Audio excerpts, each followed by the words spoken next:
Hi friends, already ఇస్లాం religion ఎలా emerge అయింది ఏంటి అని చూసాము. ఈరోజు ఇస్లామ్స్ని అరబ్స్ అంటారు. వాళ్ళు అసలు ఎట్లా ఇండియా పైన అటాక్ వచ్చింది, ఎలా వార్ స్టార్ట్ అయింది ఏంటి, వాళ్ళు ఇండియాలోకి ఎలా ఎంటర్ అయ్యారన్నది ఇప్పుడు చూద్దాం. నార్మల్గా అరబ్ అటాక్స్ అంటే మొత్తం ఇద్దరి మధ్యన ఉంటాయన్నమాట. ఒకటి అరబ్స్, ఇంకొకటి తురక్స్ అనమాట. అరబ్స్ అంటే ఎవరైతే పెర్షియాలో ఉంటారో, పెర్షియా ప్లేస్లో వాళ్ళని అరబ్స్ అంటారు. ఆఫ్ఘనిస్తాన్లో ఉన్న వాళ్ళని తురక్స్ అంటారనమాట. అప్పట్లో పెర్షియన్ లీడర్ ఎవరంటే మొహమ్మద్ బిన్ కాసిం. ఆఫ్ఘనిస్తాన్ వైపు నుంచి మెయిన్ లీడర్స్ ఎవరంటే మొహమ్మద్ గజ్నీ అండ్ మొహమ్మద్ గోరీ, వీళ్ళు టూ అనమాట. ఇక్కడ పెర్షియన్లో ఇతను.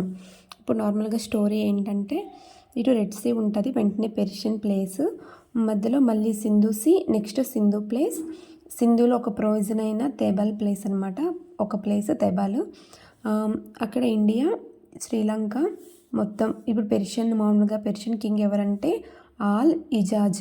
అంటే మహమ్మద్ బిన్ కాసిం కన్నా ముందు ఆల్ ఇజాజ్ ఉండేవాడు.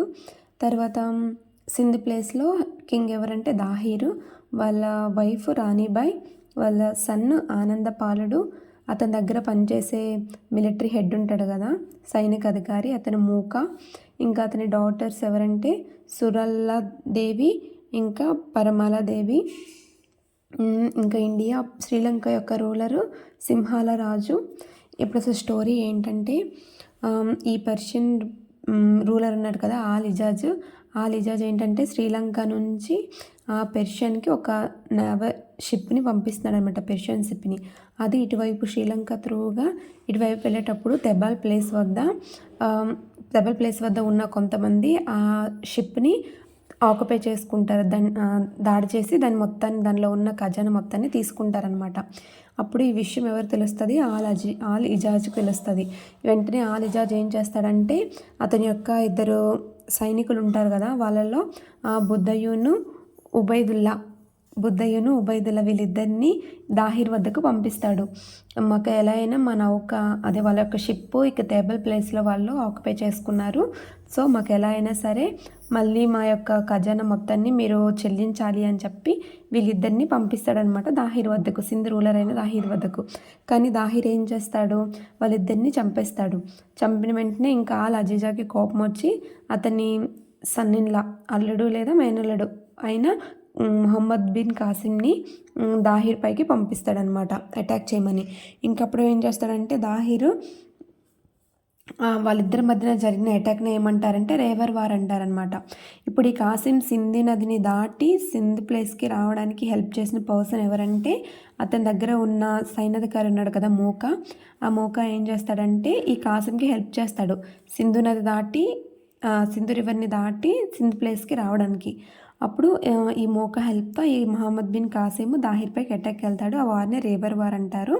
సో ఇతను మూక అని అతన్ని మిడివల్ హిస్టరీలోనే మొట్టమొదటి దేశద్రోహిగా గుర్తిస్తారనమాట. మిడివల్ హిస్టరీ మొత్తంలో ఫస్ట్ దేశద్రోహి ఎవరంటే మూక. రొమిల్లా థాపర్ కూడా అతన్ని దేశద్రోహానికి ద్రోహులకే ద్రోహి అని అతను అభివర్ణిస్తాడనమాట అతని బుక్స్లో. ఇంకా ఈ రేవర్ వార్ 1711 to 1712 BC ఈ మధ్యలో ఈ వార్ జరుగుతుంది. అందులో దాహిర్ చనిపోతాడు, మొహమ్మద్ బిన్ కాసిం గెలుస్తాడు. అయితే ఇప్పుడు మొహమ్మద్ బిన్ కాసిం విన్ అయిన వెంటనే రాణిబాయి కూడా ఫైట్ చేసి చనిపోద్ది అనమాట రాణిబాయి కూడా.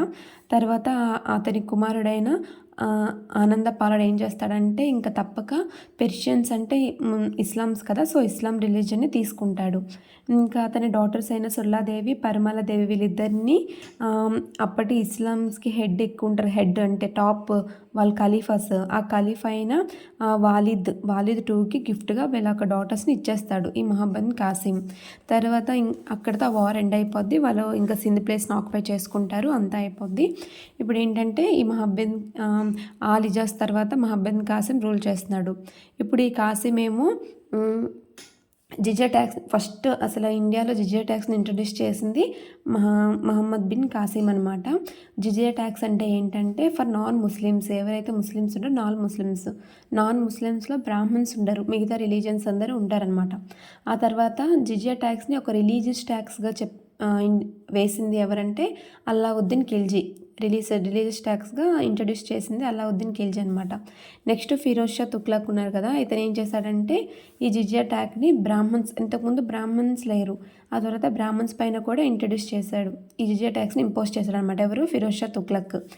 తర్వాత ఫస్ట్ టైం దాన్ని అబాలిష్ చేసింది అక్బర్. జిజియా ట్యాక్స్ని అసలు వద్దు అని చెప్పింది అక్బర్ అనమాట.